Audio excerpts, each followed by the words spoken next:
यहाँ जो वीडियो हम आपको दिखाने जा रहे हैं, ये वीडियो भारत के प्रधानमंत्री का वीडियो है। वो यूक्रेन के दौरे पर थे। यूक्रेन में जो शहीद हुए सैनिक या मारे गए सैनिक जंग में रूस के साथ, जो बच्चे भी मारे गए हैं। प्रधानमंत्री मोदी यूक्रेन के राष्ट्रपति व्लादिमीर ज़ेलेंस्की के साथ पहुँचे उस मकाम पर जहाँ बच्चों को दफन किया गया है, और काफ़ी भावुक हो गई। वीडियो देखें आप।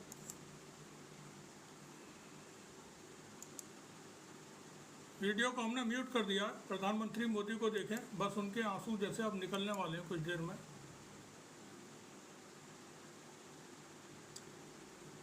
ज़ेलेंस्की के कांधे पर हाथ रखा हुआ है कि बस आखिरी सहारा खुद प्रधानमंत्री मोदी हैं उसके लिए।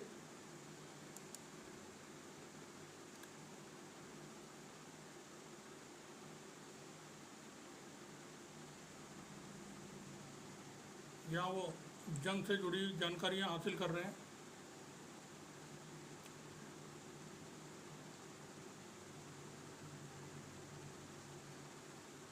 ये उन लोगों की तस्वीरें शायद यहाँ दिखाई जा रही हैं स्क्रीन पर, जो लोग जंग में मारे गए हैं, हताहत हुए हैं।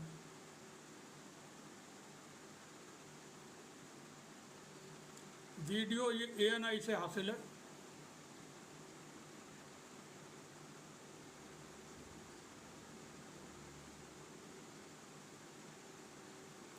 प्रधानमंत्री मोदी ने यहाँ पर मारे गए लोगों के लिए श्रद्धांजलि अर्पित की, उनके लिए दुआएं की।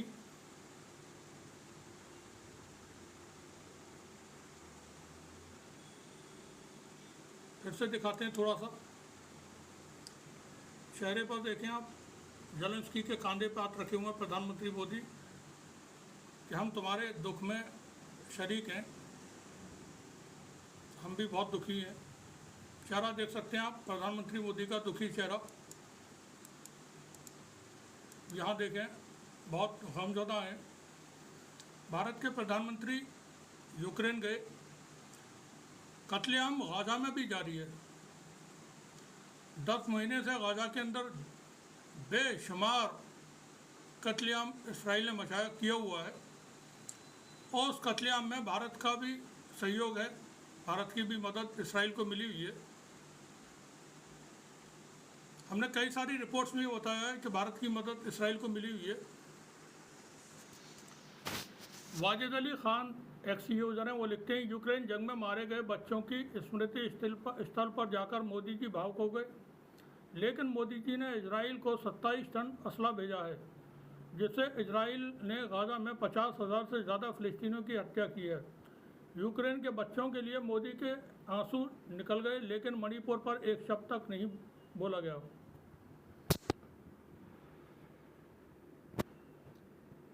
बहुत भावुक हैं प्रधानमंत्री मोदी। हम बात कर रहे थे गाज़ा की जंग को लेकर के। गाज़ा में भयानक तरीके के मैसेकर्स हुए हैं, जेनोसाइड हुए हैं। 20,000 से ज़्यादा बच्चे शहीद कर दिए गए। इससे ज़्यादा औरतें शहीद की हुई हैं और मर्द हैं। कुल मिलाकर के अमेरिकी रिपोर्ट्स जो हैं उनके मुताबिक 1,50,000 से ज़्यादा शहादतें फ़लस्तीन के अंदर हुई हैं अब तक। एक तरफा कार्रवाई हो रही है फ़लस्तीन के लोगों के साथ, और जो ज़िम्मेदार मुल्क हैं, ज़िम्मेदार नेता हैं दुनिया भर के, वो सब मुँह देखी बातें कर रहे हैं। इसराइल के साथ खड़े हुए हैं, इसराइल की मदद कर रहे हैं, हथियारों से, पैसे से, मोरली सपोर्ट उसको किया जा रहा है। भारत भी उसमें शामिल है।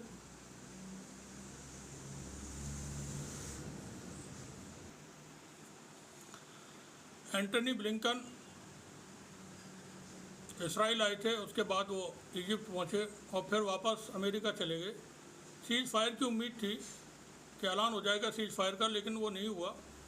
अब जानकारी ये है कि कल यानी 25 अगस्त से एक बार फिर इजिप्ट के अंदर बातचीत शुरू होने जा रही है।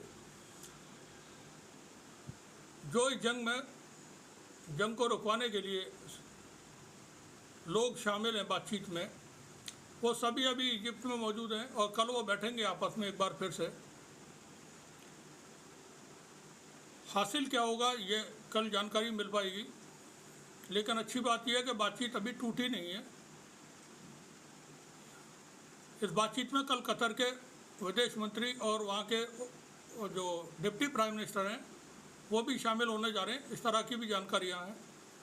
कतर के फॉरेन मिनिस्टर ईरान पहुँचे थे, साथ ही सऊदी अरब के फॉरेन मिनिस्टर वो इराक पहुँचे थे। ईरान को सभी मुल्क अभी थोड़ा सा